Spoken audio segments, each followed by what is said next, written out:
Wij gaan in december, januari en februari en begin van maart gaan we theaters doen door Nederland. En we komen gewoon in alle grote theaters van Nederland.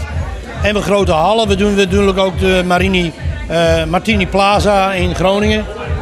En hier in de buurt zitten we ook. We gaan naar Drachten, De Lawaai uit mijn hoofd, Hogeveen. En sta je daar dan met de band van vroeger of is het een helemaal nieuw geformeerde formatie?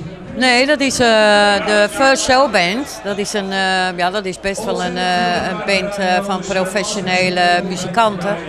Beetje conservatorium mensen. En met 2 zangeressen en nog een zanger, beetje backing vocals. Ja, het is gewoon een topband. Top. Op dit moment zijn we ook geboekt in het land met band.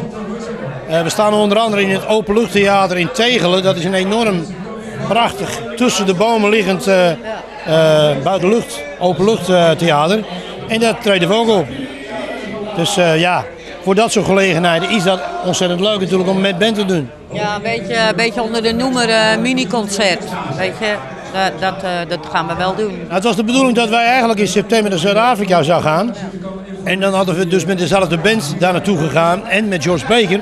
En Tony Willet, ooit de leadzangeres van Pussycat. Jammer genoeg is dat verzet naar april volgend jaar.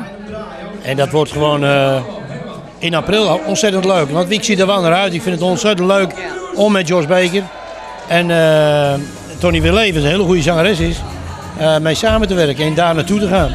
Als het goed is gaat Max, Omroep Max, gaat er iets mee doen. Dus dat wordt wel erg leuk. Het wordt wel uitgezonden dan.